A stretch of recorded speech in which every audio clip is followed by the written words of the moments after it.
Welcome to Edu Law Commerce Hub, your one-stop for law, commerce, and education insights. नमस्कार. आज आपण भारतीय सर्वोच्च न्यायालयाच्या एका अशा निकालाची गोष्ट करणार आहोत ज्याने एका खूप मोठ्या, खूप मूलभूत प्रश्नाला हात घातला. तो प्रश्न आहे, राज्य एखाद्या व्यक्तीचा जीव घेऊ शकतं का? बघा, हा काही साधासुधा प्रश्न नाहीये.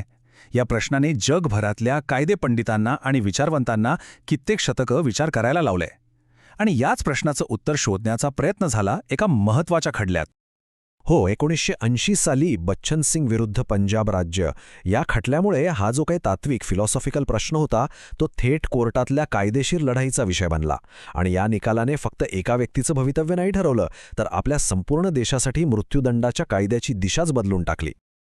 तर मग चला पाहूया की आपण या निकालाचा प्रवास कसा करणार आहोत. आपण सुरुवात करणार आहोत जीवनाच्या प्रश्नापासून.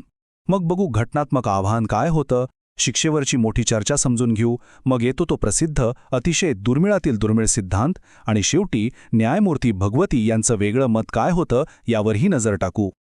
तर सगळ्यात आधी बघूया घटनात्मक आव्हान. बघा, या केसची सुरुवातच एका प्रचंड मोठ्या दाव्याने झाली. याचिकाकर्त्यांचं म्हणणं होतं की मृत्यूदंडाची शिक्षाच मुळात घटनाबाह्य आहे. त्यांच्या मते ही शिक्षा थेट आपल्या मूलभूत हक्कांवर घाला घालते.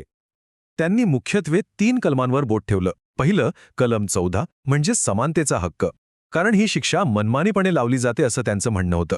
दुसरं कलम 19 स्वातंत्र्याचा हक्क, कारण मृत्यूदंड हे स्वातंत्र्यावरचं अंतिम बंधन आहे.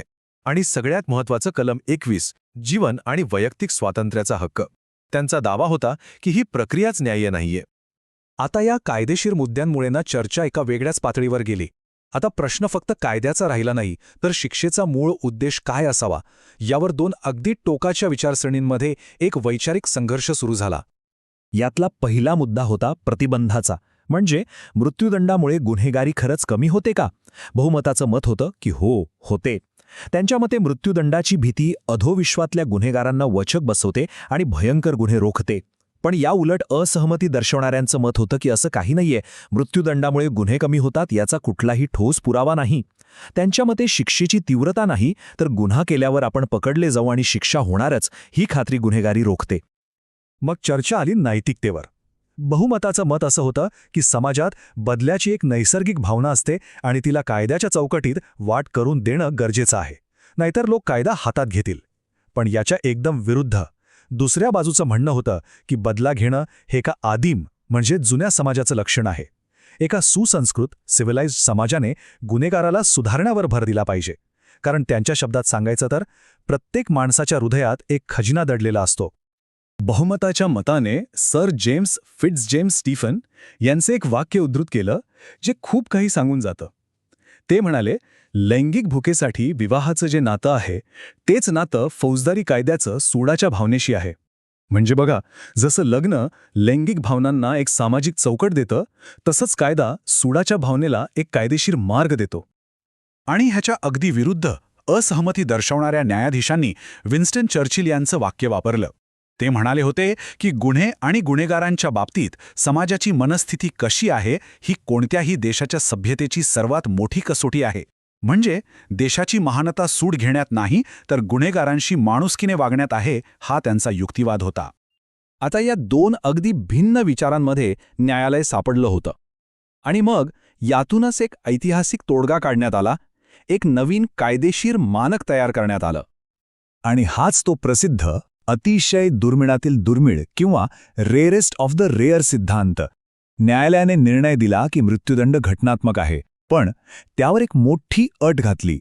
ती म्हणजे जन्मठेप हा नियम असेल आणि मृत्यूदंड हा अपवाद.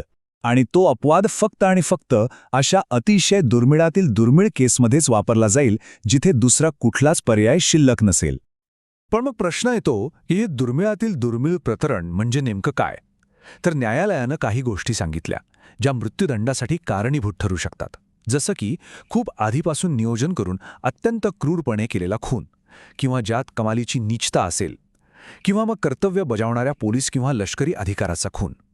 थोडक्यात जे गुन्हे राक्षसी आणि अत्यंत निर्दयीपणे केले जातात ते. पण थांबा, गोष्ट इथेच संपत नाही. न्यायालयाने हेही स्पष्ट केलं की फक्त गुन्ह्याची तीव्रता बघून चालणार नाही, आपल्याला गुन्हेगाराची बाजूही बघावी लागेल. म्हणजे आरोपीचं वय काय आहे, तो सुधारण्याची काही शक्यता आहे का, त्याने कोणाच्या दबावाखाली येऊन हे कृत्य केले का, किंवा त्याची मानसिक स्थिती ठीक नव्हती का, या सगळ्या गोष्टींचा विचार करणं बंधनकारक आहे. पण हा जो काही निर्णय होता तो एकमताने झालेला नव्हता. जरी बहुमताने हा एक मधला मार्ग काढला असला तरी न्यायमूर्ती भगवती यांनी एक अतिशय प्रभावी आणि पूर्णपणे वेगळं मत मांडलं होतं. न्यायमूर्ती भगवती यांनी आंद्रेई साखारोव यांना उद्धृत करत म्हटलं, मी मृत्यूदंडाला एक क्रूर आणि अनैतिक संस्था मानतो, जी समाजाचा नैतिक आणि कायदेशीर पायाच खिळखिळा करते. त्यांच्यासाठी हा तडजोडीचा विषयच नव्हता.